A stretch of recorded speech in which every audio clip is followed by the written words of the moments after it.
Welcome back to Good Guys Talk Back, episode 247.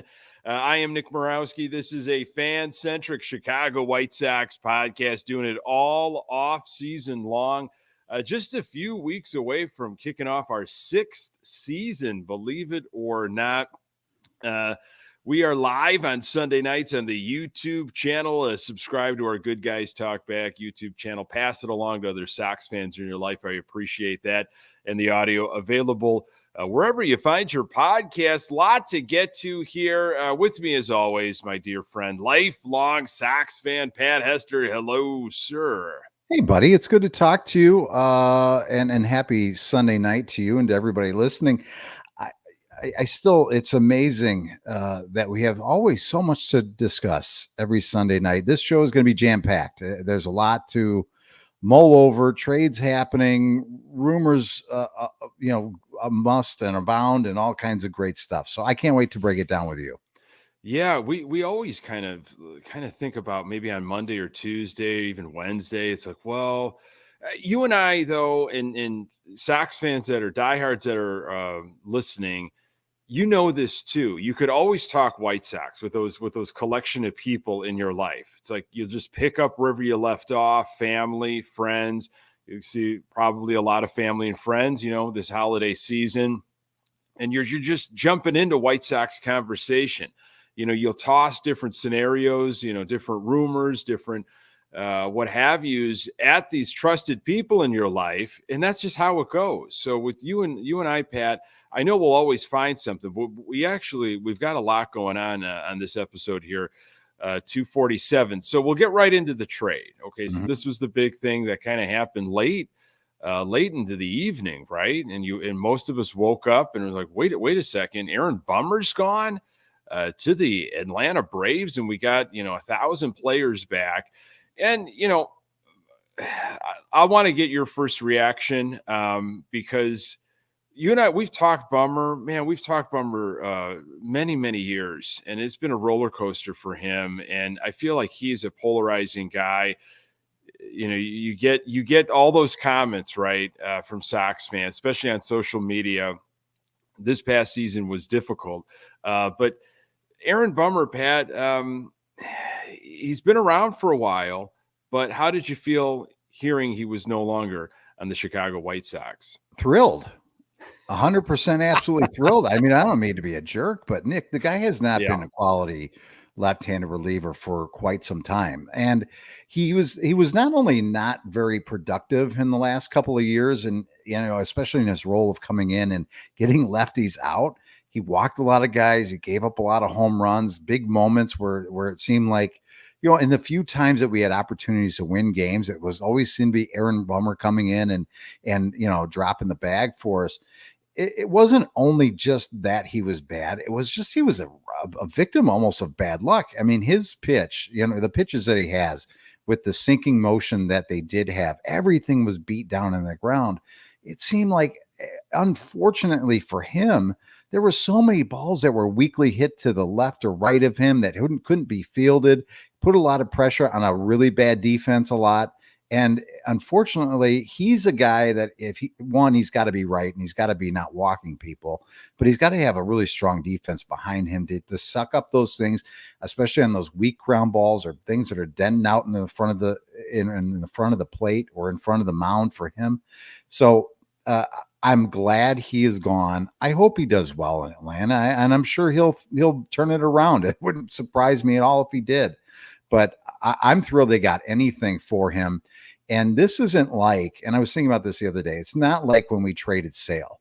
When you traded Sale, a guy like that was an ace, that was a Cy Young caliber pitcher, you need to hit on that, what you get back in return. This type of trade for me, if one of these five guys even becomes somewhat of a role player, it's a win for me, right? Because the value that you're trading away and what you got, if I can get one of these guys to be productive or a piece of a winning team, this was for me a major win.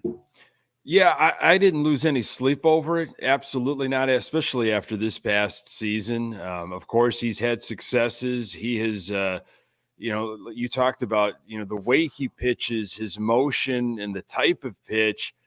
Yeah, he was a candidate of bad luck for a while. Okay. But I could not say that this past season. I would say it sarcastically. The unlucky Aaron Bummer. Oh, when you come in a critical situation or in any situation out of the bullpen, and you're going to walk the first two hitters, and then you're going to give up a little bloop that runs scores. I mean, his just body language and everything.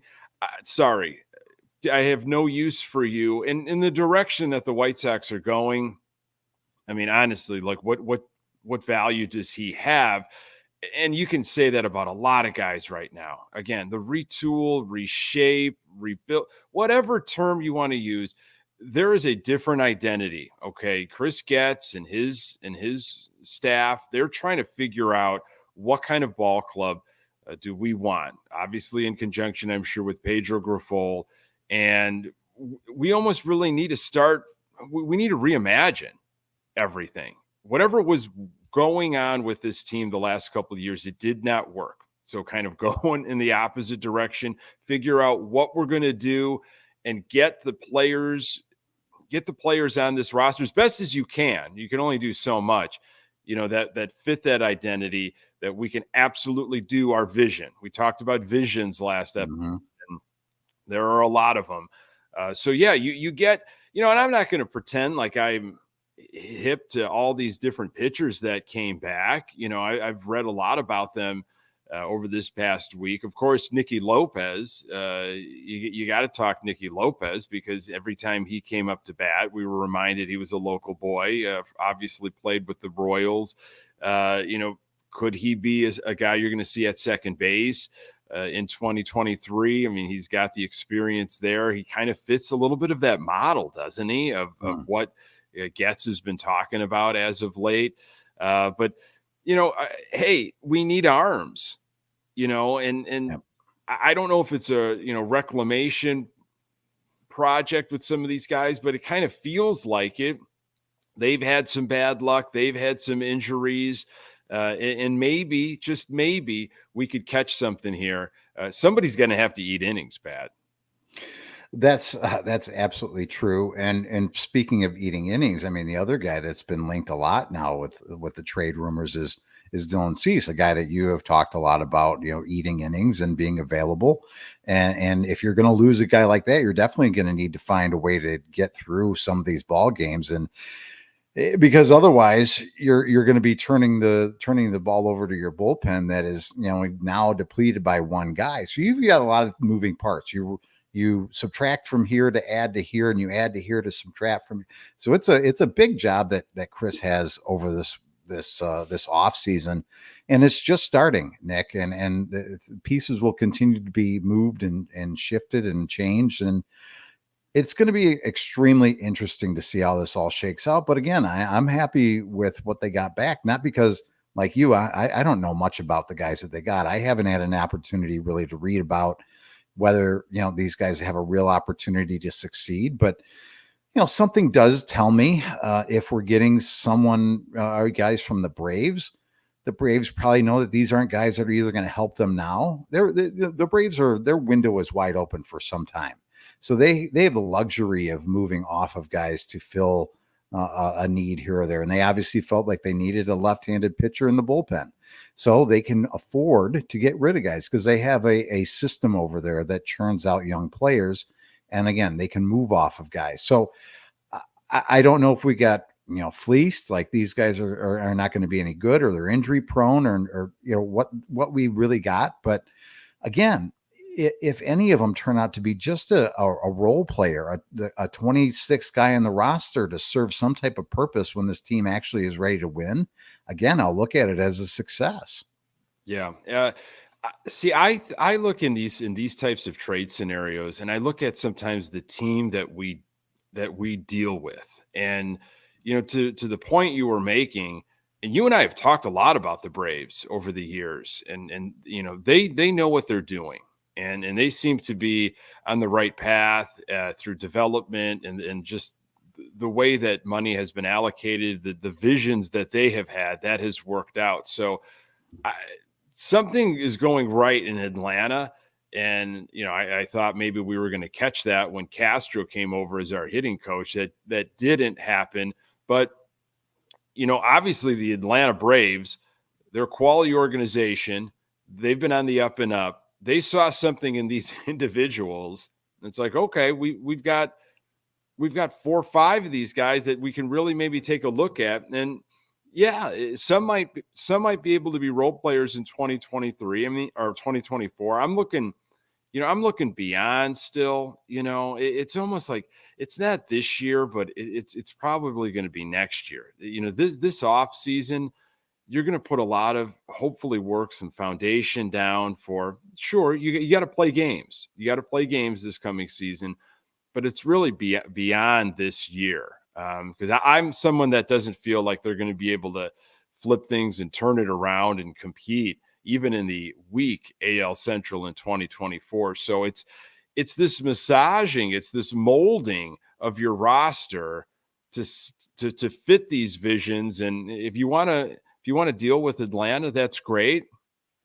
Get rid of Aaron Bummer. They feel like he could be somebody that really is going to help them out, especially in the division that they play. Great. I wasn't like, oh my goodness, this is amazing. This is shocking. Look what we're getting. It was kind of like a, middle of the road. That's fine. Hey, my other thing is, whatever you've got to do, Chris, start doing it then. If you find something that you like, then don't wait around. You'll get the ball rolling. Well, and the thing is, just again, in this short off season we've had, we have heard things, and things are actually starting to happen. And it seems like it'll be a very active off season. And last year, I think Hahn kept saying, well, interesting trades, or we'll build through trades, and trades never really materialized. He just kept sitting on his hands waiting for the, exactly what he wanted. And it takes 2 to tango. So, Rick Hahn never really addressed maybe some of the needs he should have, or traded some things. Maybe he wasn't allowed to. So that's the other thing you have to consider with that. But, you go from last year where we'll have to build and upgrade via the trade, and via the trade never really materialized. So this is the way it's going to have to happen. I don't foresee us opening up the purse strings anytime soon. So expect more of this.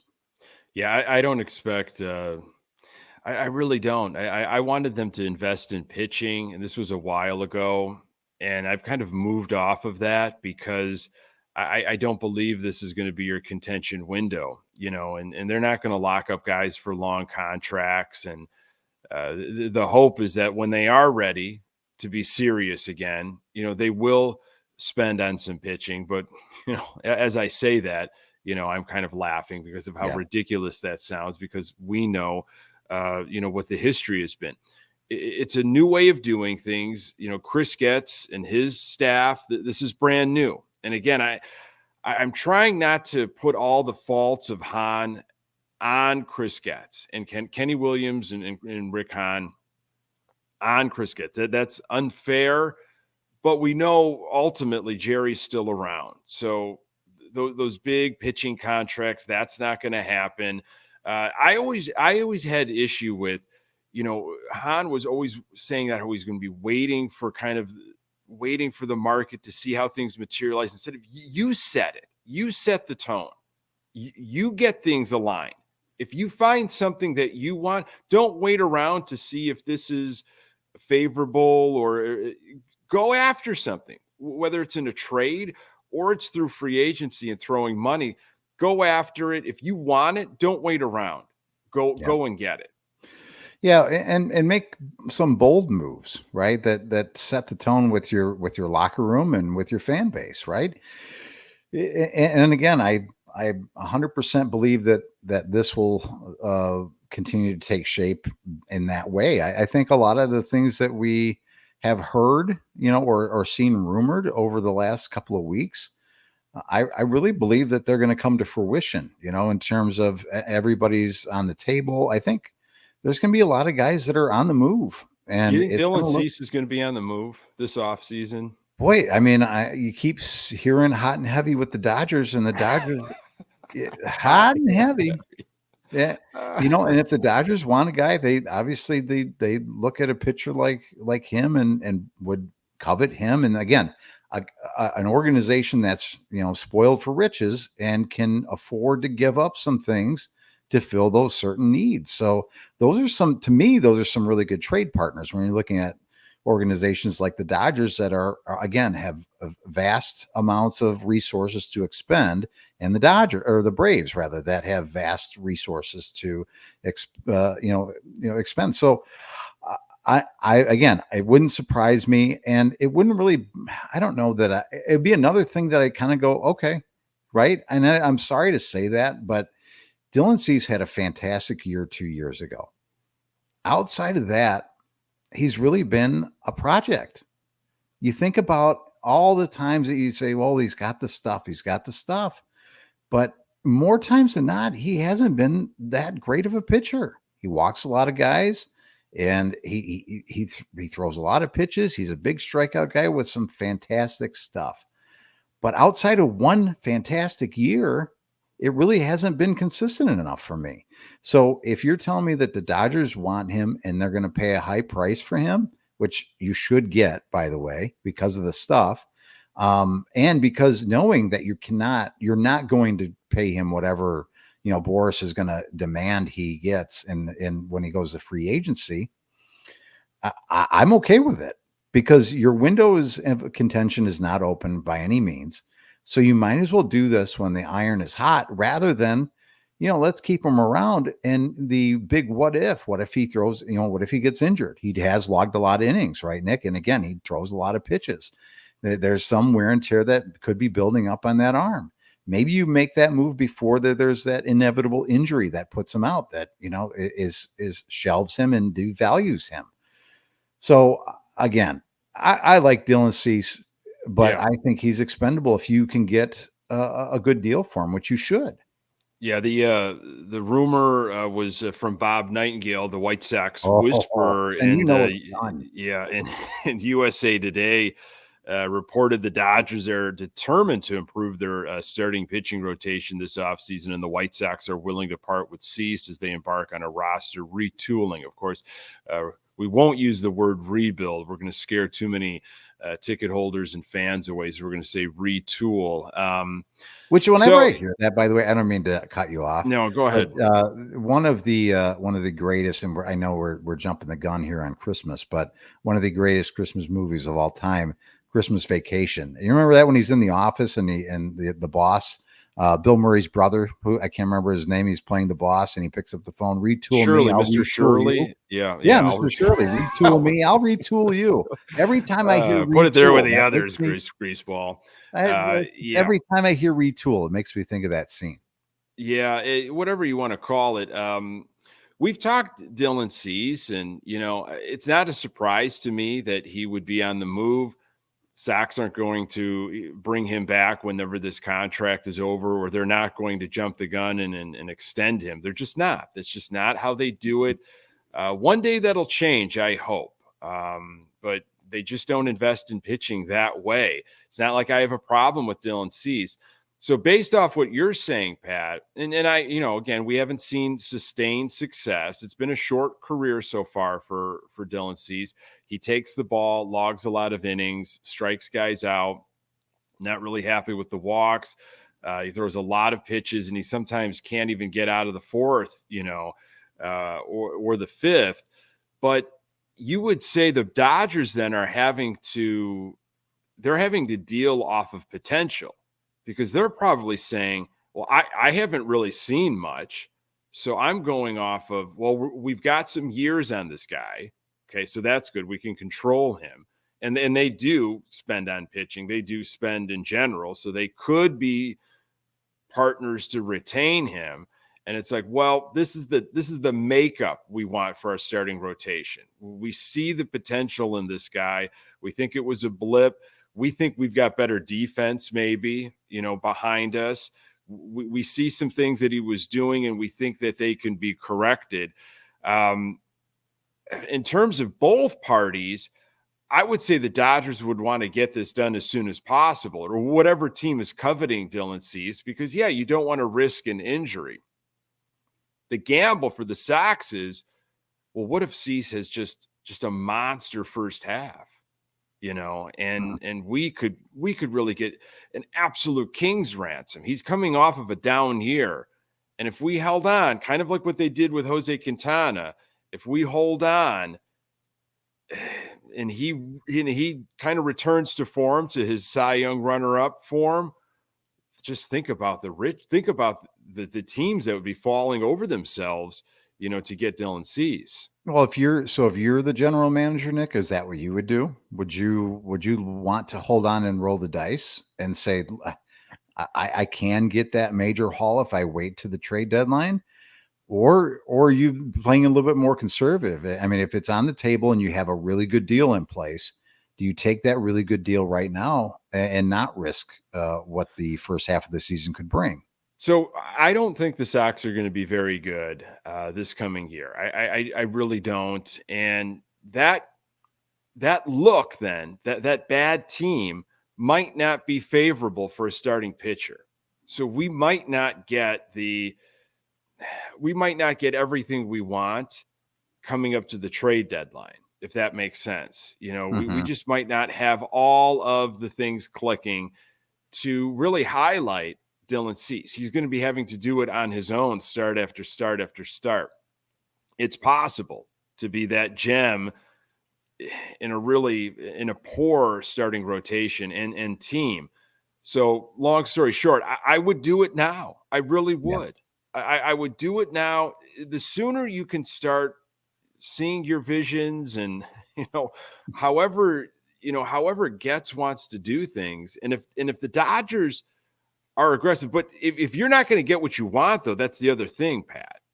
If you don't think you're getting something that's fair or more than fair, whatever their idea is, and the type of players, again, you have to be cognizant of, well, what kind of system do you have? What kind of guys do you have? Do they fit what we need? And the Sox need a lot of things. Mm-hmm. But the Dodgers have some things. They have a deep farm system. We took a look at it this past season when there were a lot of rumors going on. And, of course, Lance Lynn and Joe Kelly were dealt to the Dodgers. So we got a sense of what the Dodgers have, and the Dodgers know what the Sox have, and the other way around. So I think I would. I think if Chris Getz is like, I like this. I like what the Dodgers are dangling. We've been eyeing these players. And if you want to go at this now and get this done this offseason during the winter meetings or even a little bit earlier, I'm all for it. I am too. I don't think there's any reason to hold back unless it's just it's not even close. Like you're not even in the same ballpark in terms of what you think you should get in value. Then you hold on to them, right? But I don't think you should, be so much, the price should be so high that you price yourself out of anybody dealing with you in the off season. Does that make sense? That does make sense. Don't jump at the a bad deal just to make it now. And also don't make it the price so big that nobody will deal with you now. Right. So you got to find that sweet spot in the middle. And I agree with you. Like there's no time like the present to get this, rebuild going on the South side. And I'm with you. To me, the risk isn't worth the reward to try and see what you could get, what he's going to do in the first half. What might you get more out of him? I don't know. You might just get more teams involved and bidding against each other. But I think you can get that created now. And I think the buzz that's out there right now with what Nightingale had reported with the Dodgers, that's enough to start getting some teams bidding against each other, especially as we enter into the winter meetings, right? So, yeah, to me, it's all very interesting. A lot of things are going to be on the table for Dylan Cease, and again, I don't want to paint the picture like I'd love to see Dylan Cease go. Of course, I remember. And I'll always remember the great outings he's had and the stuff he's had and the runner-up. I don't remember where he finished in the Cy Young a couple of years ago or whatever it was, but I mean, no-hitter. I mean, that was a magical night. He was he still is a really, really good quality pitcher, but he was supposed to be one of the jewels in the crown of this this window being open for us. The trade with the Cubs that fleeced them, right? It's like, oh, we won that one, and we were, walking around like we're cocks of the walk here with our feathers out and everything like that. And we got Eloy and Cease, and that's, we're rubbing it in the Northsider's face all the time when he's out there pitching. But it just that kind of has fizzled and gone away now. Do you? I want to get to your week and what you experienced at Guaranteed Rate Field. And it's full of a lot of information that we're going to get to, some interesting stuff on other players that could potentially be moved that are at the top of the list. But when we talk about Cease, and I feel like when we talk Cease being traded, I tend to say it's so cavalier, but I have to sometimes take a step back and realize what we're really talking about here. And you kind of alluded to it. I mean, when he was brought over from the Cubs, that was the beginning of putting everything together. And, we're also going to now have money that's going to be spent. Have you processed, Pat? Like, we're out of that. Mm-hmm. That's over.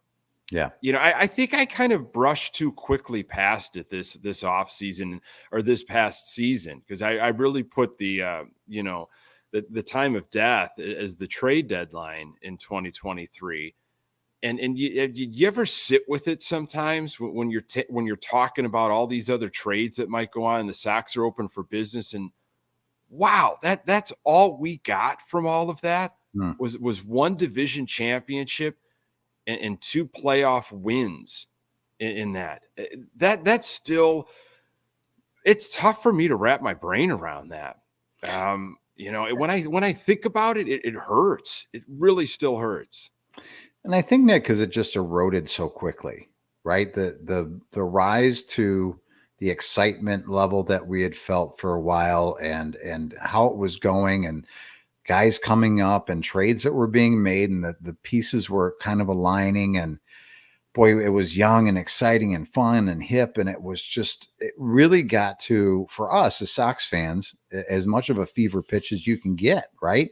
Going to back-to-back years in the playoffs, again, regardless of the fact of one year was a 60-game season. We went back-to-back in going to the playoffs. And you thought, okay, we can see it. We've experienced it a little bit.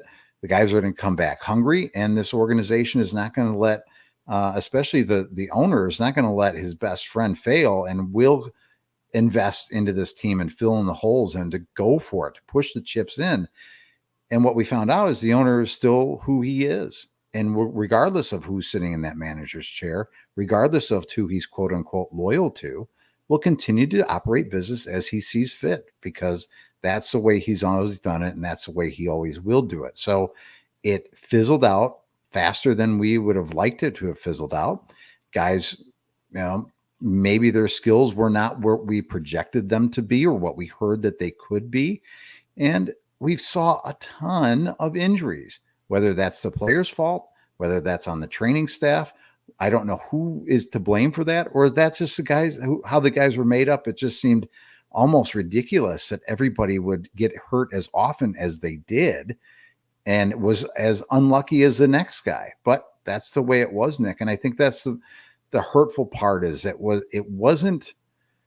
I think I could have lived with it, Nick, had this team not gotten to the top, but kept knocking on the door for at least 3 years. Could we have gotten 3 to 4 years of at least contention? And I wanted to see an ALCS appearance, maybe back-to-back division titles, an ALCS appearance, win a series, win a series. Well, there you go. There you go.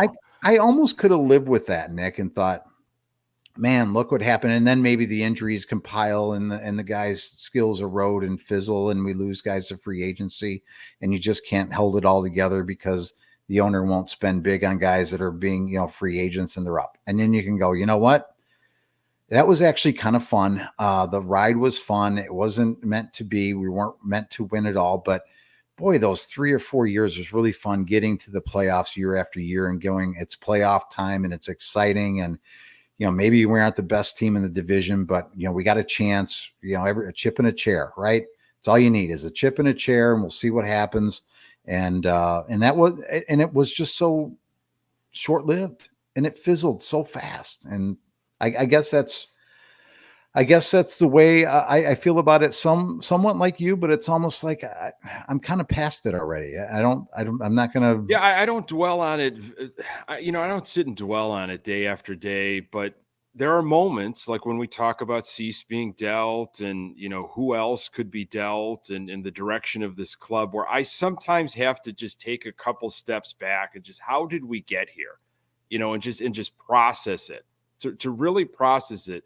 Or else you almost become immune and numb to everything, and maybe that's for the best. Is just Yeah. become numb. But great comments in the chat. A lot of what could have been. So appreciate you folks jumping in here as we do this live on our Good Guys Talk Back YouTube channel. You had an awesome opportunity this past week to be at the stadium. You got some insight into maybe the direction of this club this offseason and beyond. Why don't you go ahead and just set the stage for this? Yeah. It was on Thursday. Had a great event. I work for ESPN Chicago, for those that don't know, and the sales side of the business. So the sales team got to go out to Guaranteed Rate to kind of talk with Sox brass on the marketing side, talk about how are we going to really go, because we are the home of the Chicago White Sox and the Chicago Bears. How are we going to go out and really work with our partners to continue to invest in a team that lost 101 games last year? How can we be positive? And what are the things that we can look forward to? And what are the things that, that we can talk about, not just with the Sox, but with baseball that is still exciting and reasons to, for our partners to continue to invest in, self-serving message. If you are a business owner out there or know somebody that is a business owner or want to get your message out, please call Pat Hester or email me at phester@Good Karma Brands. I'd love to talk to you about continue to grow your business or get your message out to passionate sports fans. Anyway, keep pushing those shirts too, Pat. Those Good Guys. Oh yes, and if you hadn't had a yeah, chance to get to into Nick's DMs, all inside of his DMs, we have shirts available. Yeah. I think still $25, right, Nick? Yeah. And the logo, you can see it on my hat here. This is a one of a kind hat. I don't think we have any of these for sale. That was a mock-up. Yeah, it was a mock-up for just me and me only. If you'd like to get yourselves, your hands and your body into a Good Guys Talk Back T-shirt, send a message to Nick and he'll send it out to you right before Christmas.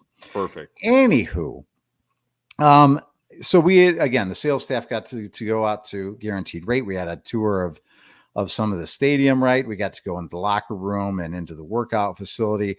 I had never seen the inside of any gym before, so that was exciting. I got to see some workout equipment and go on the field a little bit. Yeah, I was like, what is this thing? Oh, that's a treadmill. That's amazing. I've never seen one of those before. So anyway, part of the experience was getting a sit down with first Connor McKnight and Len Casper came to talk and address the group. And it was some interesting things, we talked about, right? A lot of the questions were about, how do you as broadcasters get yourselves up and excited to broadcast a team that, was in the midst of losing 101 games. So that was all interesting. But, part of what we had asked about was, what's going on with the team? What are you hearing or what's going to happen? And those guys aren't really going to tip their hand too much on what they know or what they don't know and address a lot of the rumors. But, part of what Connor McKnight was talking about with the group was, expect things to happen here pretty quickly over the next 3 to 4 weeks. And we already saw one move already made, in terms of moving off of guys. And a lot of the theme was about moving off of guys that don't fit the mold of this being athletic and being able to play the field. And without saying too much, I would say it wasn't said directly, but it will not shock me at all if Eloy Jimenez is not on this team before possibly we talk next week, Nick. That's kind of where, it seemed like things are happening pretty quickly on that side. Now, again, it wasn't said directly that it would be Eloy, but it was, it was mentioned that if you're not fitting the mold of being athletic and being able to play a position, would that make you sad? Would you be upset about that? Nick, to be honest with you, I don't know what or who Eloy Jimenez is. I don't think we've seen enough. Now he did have obviously more games played last year than we've seen in the past, but I'm expecting, and maybe the 50 home run guys just don't exist like they used to. Obviously, when guys were all roided up, right? But you look at him, you look at the swing, and you look at the power, just the easy power that Eloy Jimenez has, and the strength that the guy has. Boy, you would just think in that ballpark in the summertime, that's a 40 plus home run guy easily. He could fall out of bed and hit 40 home runs, but it's not meant to be. And every time you watch him, and I know every fan listening to this agrees, you watch him run the bases and you're scared to death. You hold your You're breath. scared, Yeah. you're scared to death that not even running the bases, running to a base, running to first base, you're afraid of what could happen. We've seen the train wreck that he's been in the outfield, and it was just horrific, to say the least. And maybe that's to blame Daryl Boston. We can just throw all that on Daryl Boston. I would. Suppose. That's smart. I know you would. So it doesn't bother me, Nick. Again, I'm past the point of these guys where I don't love any of these guys. I love the team. I love the laundry. I'm not a 10-year-old kid. I don't love these guys and think, oh, what are we going to do without them? Move on. Yeah, I would say, you think about what Chevy Chase said in Caddyshack, don't be obsessed by your desires. And my desire, even though how funny that is to relate that quote to what's going on with the White Sox and has been going on with the White Sox, my desire was this guy's going to hit 40, 45 home runs. This guy was going to be the lightning and thunder with Luis Robert Jr. There are other guys like that, but specifically with Eloy Jimenez, that's I can't hold on to that anymore. Mm-hmm. As a fan, I can't hold on to that hope of the potential and the wish for what he might this year. This might be the year. Well, then what? Is he going to really repeat it? Now that's me as a fan. The question is, to the front office, does Chris Getz think that it's worth holding on to this guy? But everything you had mentioned from talking about, your time in this conversation with Connor McKnight at the ballpark, I don't think Eloy Jimenez fits into that mold that Chris Getz has been talking about. So you might as well, even though how difficult it is, cut bait, the sooner the better, and say it's just not in the cards. This is not what the type of roster I want. And the other reason why I believe this, because I think it was a question that I asked, was I went back to our Halloween episode and we talked about scary stats, right, Nick? And I think the scary stat that I brought up, because I was talking mostly about our offense, was run differential. And I asked both Len and Connor this. I said, I'm looking at run differential just as a very simple stat, because I'm a very simple guy, right? I don't get really deep in the analytics. But it's very simply run diff. Simple caveman. I'm just a caveman.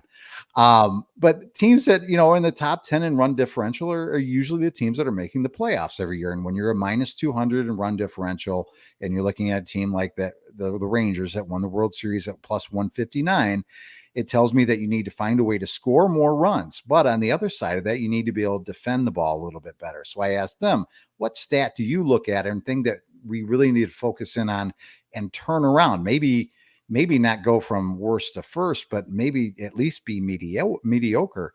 And Len, answered first, and he said, and I can't remember exactly what the stat is, but basically balls put in play defended.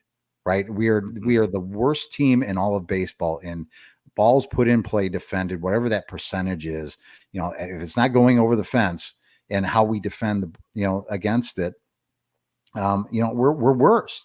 So that tells me, again, you have a guy like Eloy Jimenez who has no position, that when he is put out there, cannot play a position and is hurting your team, and is not providing what you need from an offensive standpoint. He's not fitting the mold of what Chris Getz wants. Chris Getz wants to move from a team that's a terrible defensive team to, I think, a better defensive team and be more athletic. And he does not fit that mold. So that's, again, why I'm deducing from this conversation that Eloy is one of the first to be on the chopping block. And there were some questions too about, the effort, right? Effort has been brought up a lot. And I think, there was a little bit of defense, and it wasn't mentioned that this person in particular, but I would imagine who he was referencing was Yoan Moncada. And both of them said, we have guys on this team that make things look so routine that it looks like they're not putting a lot of effort into playing the game of baseball. So and hearing that comment, I don't believe that Yoan Moncada will be a guy that's being moved off of anytime soon, probably because of the contract. So that was an interesting comment. So it was the statistical thing. It was the expect maybe some seismic shifts over the next 3 to 4 weeks. That was almost, that was 4 or 5 days ago now. So I'd say in the next week or two, expect to see more moves made with the Cease and Eloy thing that we had talked about. And then, even, the fact that, and this kind of surprised me that, I think all of us are kind of to the point where Tim Anderson is off this team, that the contract wasn't picked up, but it wasn't, it wasn't out of the realm of possibility of maybe talking to him and having him come back and play second, which I thought was an interesting comment that I had heard. And the reason why Tim wasn't who he was is because he was fighting a knee injury most of the year. So that was somewhat interesting that he couldn't be the player he wanted to be because the knee was creaky most of the year. And I never had heard anything about a knee. I don't think you did either. No. So whether that's true or not, I think it was more about what he had going on in his personal life, but that's just me. I don't know that to be fact, but I thought it was interesting that a knee injury was brought up when I never heard about a knee the entire year. So anyway, as the conversation continued to go on, then it ultimately landed at the conversation of the manager. And you and I have talked a lot about Pedro over these past, 100 episodes, maybe. Yeah, and a lot of Pedro episodes where we feel and what we think about a Pedro Grifol. And this was more of Len addressing this. And again, Len is a teammate of mine in terms of being part of the ESPN family, and I'm not going to dispute his opinion of someone. This is his opinion of a guy, but he's a big fan of Pedro Grifol. He thinks that had that 10-game losing streak not happened, he would have been able to keep the clubhouse together. But after that, he just couldn't manage or find a way. And Len really was appreciative of the fact that Pedro is available and Pedro is honest and Pedro is a straight shooter. And he thinks he's got a real chance to be a successful manager in this league. I was quite shocked by those statements, to be honest with you, that he went that far out on a limb to say how much he liked this guy, because he could have just said, well, Pedro first year and he struggled, and I think there's an opportunity for him he knows he could get better, and we all know that he can get better, and we'll see how he does this year, and left it at that. But I mean, Len just really kind of went on and on about how he felt about Pedro and how much there was trust there. And he mentioned that Pedro at the end of the year really had a one-on-one sit down with all the beat reporters to kind of get to know the Chicago media better, I think, to train himself better on how to acclimate himself to the group. So that was interesting to me. And I don't know how to feel about that, because I have a lot of respect for Len, and he's been around the game a long time and talked to a lot of managers, obviously, in his time, and been in a lot of clubhouses. Could Len be blurring the lines of person and manager? Like maybe Grifol is a good person, and Len has respect for him of how he carried himself. And, look, you were there, and I get all that stuff, but from what I've seen on a daily basis, and again, he shouldn't have been the hire to begin with.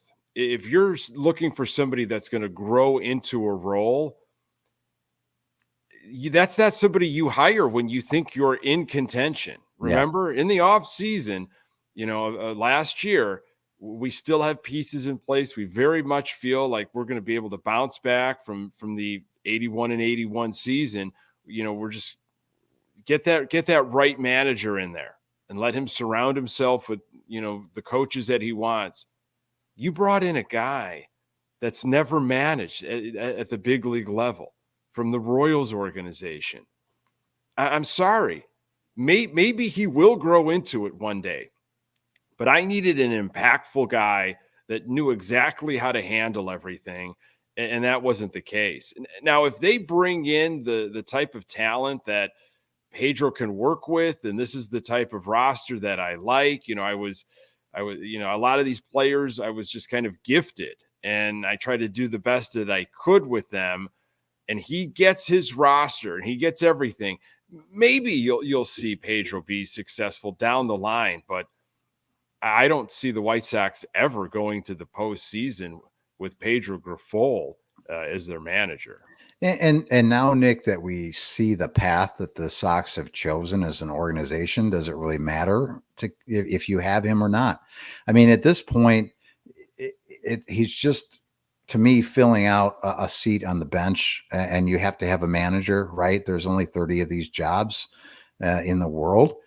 And with a team that's rebuilding and trying to develop a little bit, does it really matter who's managing at this point? You're not going to be winning anything anytime soon. So is he the next version of Ricky Renteria, which, again, I can't believe I'm longing for the days of Ricky, but Ricky's boys didn't quit, and the team was a lot more fun when Ricky was managing the team. So at this point, I know you and I have clamored for him to be removed from his job, and maybe he will be ultimately if there's another 100-loss season. But then again, maybe not. Maybe that's the plan. Maybe the plan is, don't worry about what the win-loss record is, Pedro. You don't have the horses to win much more than you won this previous season. So your job is really safe, and you might have your job through your contract, but don't expect it to be re-upped if and when we ever get to the point where we're in contention again. I think that's where it is right now. Last year really stung. I wonder what would have happened if we had a different manager, a qualified manager, a manager that had experience, that could command the attention, that could, navigate his way when the train got off the tracks, and handle the media a little bit better. I mean, it sounds like Pedro was just, postseason. I don't know what just happened. How can I get better? Help me get better. Like, let me learn from all of you. And that's great. You're a first manager, but I need someone that was already, this wasn't their first rodeo. So now at this point, yeah, Pat, it's like, well, unfortunately, Getz and Page, I mean, there's just too much going on that they're all connected, right? They've built this world, this universe. I didn't think they were going to change Grifol. I wanted it, but it feels like, to your point, get the culture, get the team, and whoever's there guiding the team is not the biggest of their problems right now. Yeah. And there's a couple of things I wrote down. This was from Len. Again, this is about Pedro. He is curious, smart, brutally honest, and no BS. So that's what we have in Pedro Grifol. So that was interesting to me. And then there was some conversation with George McDaniel. George is a senior director of corporate partnership development. I've known George for a little bit from past lives and dealings. Great guy. He said he recognized the podcast, so maybe we'll have George on someday as a guest. That was fun. Just some maybe more fan news, not player related, but this is maybe not breaking news. There will not be a Sox Fest this year, Nick. So for those that were thinking maybe there was a way to make that happen, that's not happening this year. But the question was asked, will there ever be a Sox Fest again? And the answer was yes. So the team recognizes that it was it's a miss not to have it. The reasons why not having it this year, they didn't really know if there would be a general manager in place when the planning was taking place. They didn't really know about who the manager would be. A lot of questions when you go into the planning time period. So they decided that there wasn't a need not a need. There wasn't an opportunity to have a Sox Fest this year because of the questions with the front office and who would be available and who wouldn't be available and who would still be on this team.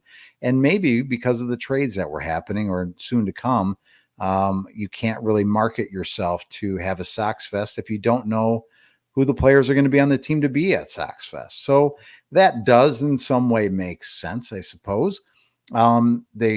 George did mention that they're looking for something to do for season ticket holders. So Nick, you won't get anything. You're probably never going to get your pin corrected. If you would have stayed a season ticket holder, Nick, you could have gone to this mysterious event that could or could not. You know what happen. it's going to be? Dollars to donuts. Have lunch with Harold Baines and Ron Kittle.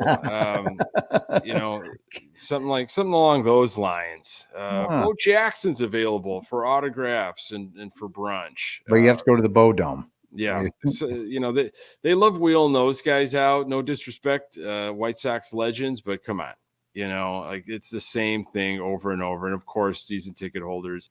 Interesting stuff on Sox Fest. I'm not surprised that they're not having it. Of course, make a formal announcement, please. Like, just come out and be proactive. Just say it as a Sox organization.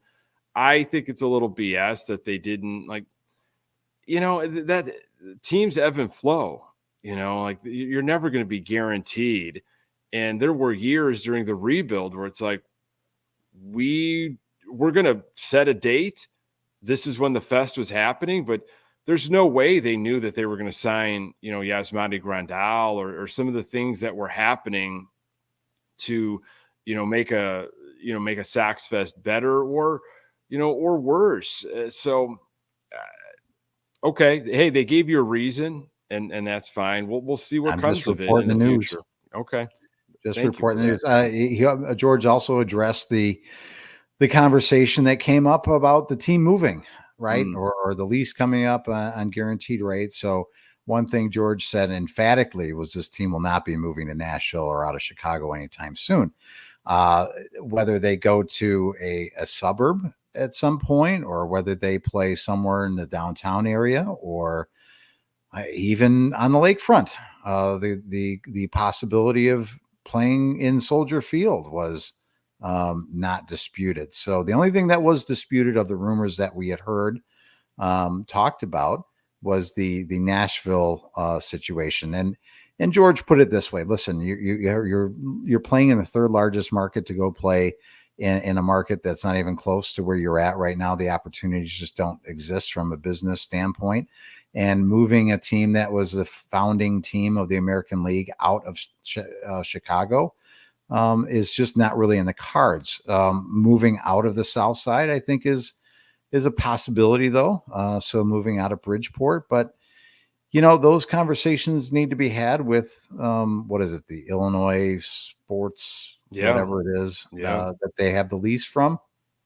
So if anybody was sitting around wringing their hands about are the Sox going to move out of Chicago, I think for the conversation that was had that's not in the cards. That's not going to happen. But but we could be sitting in a new stadium over the next couple of years, Nick. You don't know. Who knows? Some interesting stuff, I thought.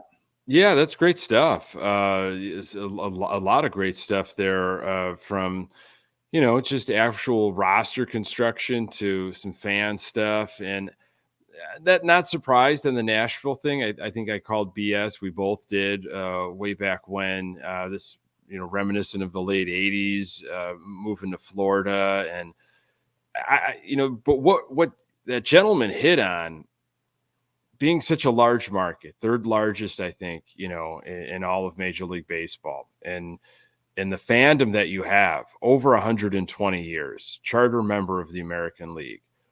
That's where I sometimes think, man, if there was just a different ownership group that could absolutely capitalize on that, you're in Chicago. Absolutely capitalize it. Spend money in the way that the Phillies are spending money or some other teams.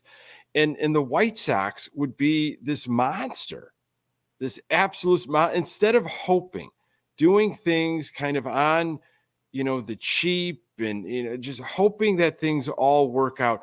Go after it. Go get it. build this thing. It's going to take some money, but you're in Chicago and you have been, and you've got a loyal fan base that's just waiting. Yeah. Here's my money. Take it. Just show me what you've got. Yeah. Get me ready to believe. And that's where I have not seen any of that from Jerry, nor do I think that'll ever happen. So And you got the location, you got all that stuff. It's like, we just need a new vision. We just need somebody that could capitalize on that. And it's funny because one of the things that Len did say about the White Sox as an organization, because somebody asked the question, how is your transition to being a longtime Cubs guy coming to the White Sox, and how has that been for you? Again, you have to remember the audience that he has. ESPN Chicago is a partner of the Chicago White Sox, right? We broadcast their games, all 162, on ESPN 1000. So you have to remember the audience, and you have to remember that there's things that are said as, you're being respectful. You're not going to say bad things about the employer of yours, right? But one thing he said that I thought was interesting was, he said the White Sox are the most Chicago team in terms of the 4 or the 5 major teams in Chicago, in terms of the fan base. You look at the fan base, and that's Chicago. They're more Chicago than any other team. I would argue that the Bears would probably be that for me, but that was an interesting thing that Len said, and it goes to your point of, if you really wanted to, you could own it if you wanted to. You could own the city. You could own.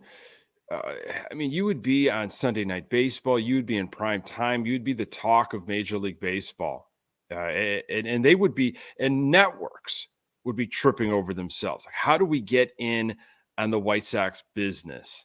How do we get involved in this? That's great that he said that, and I think you laid it out perfectly because of the audience that he had.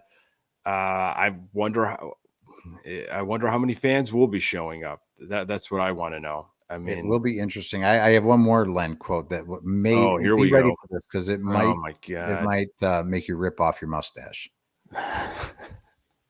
He said, and unprompted, by the way. Remember the audience. I see where this is going. Oh, by the way, he says, Jerry loves baseball, and he loves the radio, and he knows baseball, and he knows the radio. Talking to, again, the partner that is the radio broadcast home, the Chicago White Sox. Just thought everybody should know that Jerry loves baseball, and that he loves the radio, loves baseball on the radio. So it's good to know. I'm glad that he likes baseball. He's in the right business. Okay.